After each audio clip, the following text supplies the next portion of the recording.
What's up, everybody? It's the Super Robot Ed, and I want to take us back just a little bit, and I want to talk about the Chug Seekers.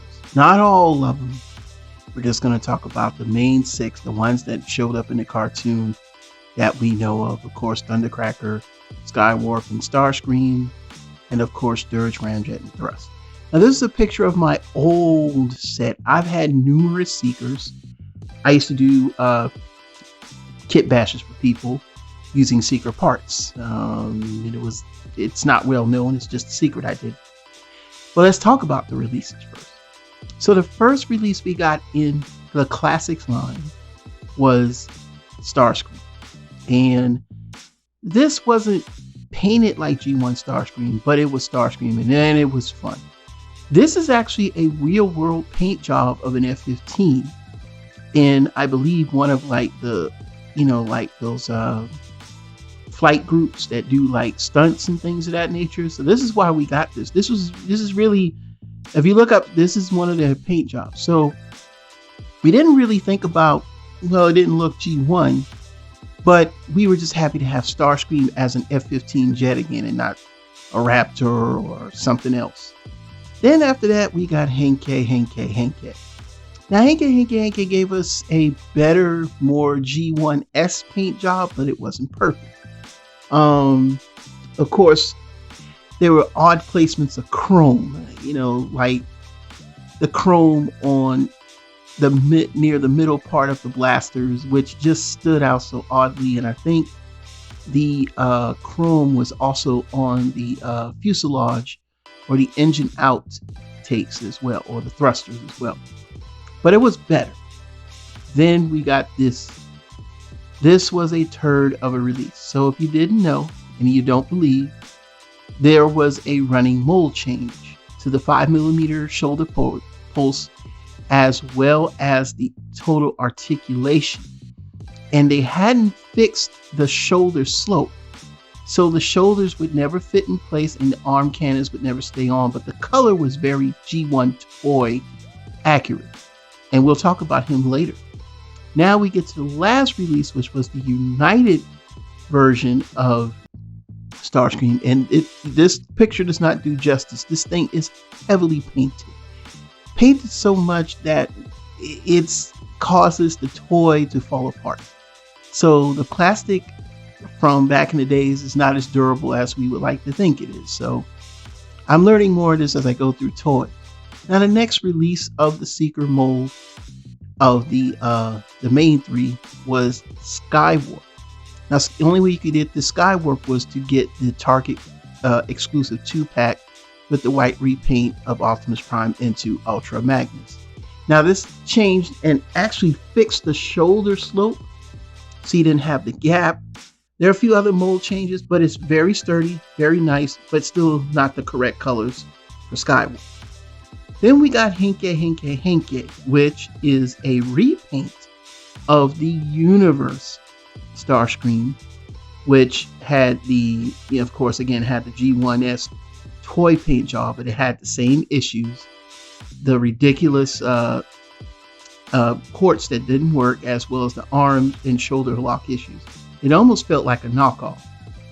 Then we got this guy. So this is the United version, which the paint is spray painted on, and you could see that it's spray painted purple, and it causes you to lose the actual lilac color that the Henkei version had. And it will also fall apart over time because it's black painted on top of black plastic. It is terrible. This is the kit bash I did using the body of the classic Skywarp with some parts from the Henkei version. And yes, they don't fit well. This had to be forced together, but this was done for someone who wanted to buy all of the Seekers that I had at the time. And I got it to work, but like I told him, the only way I could do, these were the only parts I had. And you could see where it's mismatched right at the fuselage, where the wings are. And you can see the plastic is a little bit of a different shade of black, and the wings don't fit quite snugly as they should. because it's two versions of Skywarp put together. So the wings and the legs are from Henkei, and the body again is the classic version, and they were different altogether. Now we're going to talk about this guy, and he deserves a little bit of a stop here. As you remember, during the days of collecting all three of the Seekers before they released them in a 3-pack, Thundercracker was the polarizing figure in the room because he was released at BotCon in 2007. And this was the only way to get him. And it pissed a lot of people off because you had to pay as up to 5 to 6 times the price of the Seekers in retail in order to get it. And the ones who bought BotCon Thundercracker were upset because they know that eventually there would be a looming release of another Thundercracker eventually to complete the set. And at the time, there was sort of an implied embargo that Hasbro couldn't do it because it was a BotCon exclusive. But that didn't leave it, it left it open for Japan to make theirs. And we did.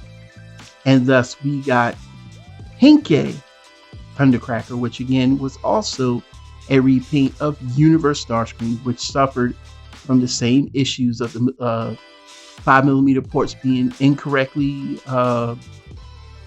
drilled into the arm. It was terrible. And also the looseness that Universe Starscream has. So if you ever wonder why Henkei's Thundercracker and Skywarp were terrible, that's because of Universe Starscream. Now, of course, the next release was the Generations version of Thundercracker, which used a different shade of blue. It's a very almost royal blue, but it helped to fill the gap of not having a Thundercracker. And like I said, if you look at my pictures, this is my Thundercracker because I got rid of my Henkei Thundercracker really fast.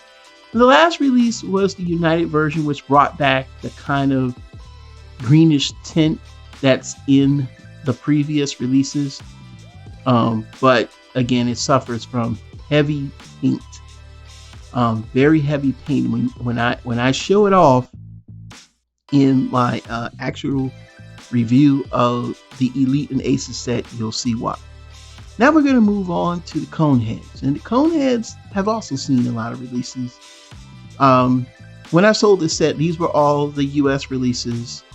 All no special sets, no BotCon sets, just all regular store releases. And this was hey, I love this set. I really did. But I have to admit the United set is better paint wise. So first things first, we got Ramjet, and Ramjet was, I believe, the second release of a Seeker in the Chug line that you could buy in the store. Of course, he's a remold of the classic Starscream, but he has, basically those wings, the Ramjet wings. And he came with the concussion blasters, and he didn't come with the, regular blasters that the other Seekers came with. Now, of course, when he was released in Henkei, the rudders got chrome and everything else was painted, white and dark. And of course, he still kept the concussion blasters, but it wasn't perfect. The perfected one would be the United one. That is basically painted like the G1 animation model. And the next one we're going to talk about is Thrust. Now, I still want the BotCon. This is the BotCon Games of Decepticon Thrust from 2007. He has the shorter remolded wings. He's basically a retool of Ramjet. And there were some issues, I think, with some holes somewhere, so they gave you stickers to cover that up. But if you'll notice, he has shorter wings than the retail releases for both Japan and the US, and we'll show you that in a few moments. Now, I believe this was the Gamble Store exclusive in Japan. I think it was Gente or something like that. I can't go to, but this is Henkei. If you notice, the wings are longer, and I do believe that you can put those little air intakes on the wings or on the rudders, but I just hated that weird pattern and design. And then, of course, this is the US version that came out in Generations, Again, uses the longer wings, and he also has removable air intakes, but you could put them on the legs or you could put them on the wings. Now the wings are supposed to fold downward, not upward for the Coneheads. That's just animation correct. Now the next one is going to be Dirge. Now Dirge was just a straight repaint of Ramjet from the classic line. Straight repaint, no new molding, no anything. But I did love the dark faces. Those dark faces gave them that menacing look. One day I'll spend the money on the Games of Decepticon set, but it's just not worth it because we have so much better with Earthrise in general for the Seekers. Then, of course, we got, again, the Gamble store exclusive for Dirge, which remolded the wings to be more G1-like, and they got this gaudy pattern on them, but they still were not correct painted like we normally get from Takara. And even the Generations version, he was just painted plainly, but he wasn't a bad paint job. I actually still own him. I bought him like 5 times. I'll get into that in my review of the Elite set. So basically, this is the Elite set for the United version. And these colors are animation correct. But because of the overspray that they used to paint them, Thrust and Ramjet suffer. Ramjet the worst because the wings are starting to crack. There's so much paint on the wings. And I'm going to do a review of the Elite and ACES set pretty soon. It's coming. So overall, collecting the Seekers, and I'm excluding all of the other sets. We're just talking about, the main 6 Seekers that we know from the show. Not all of the nacelles and the G2s and the different paint jobs. But getting all 6 it wasn't easy. For some it could have been, but for me it wasn't, because it wasn't conveniently released in 2 packs of 3s like they did in Japan. So how did you get the Seekers? Did you have all 6? Did you get them mismatched? Hey, let me know down in the comments, and I will read them and we'll discuss, and of course I will respond. And again, my name is Super Robot Ed. Have a good day. See you soon.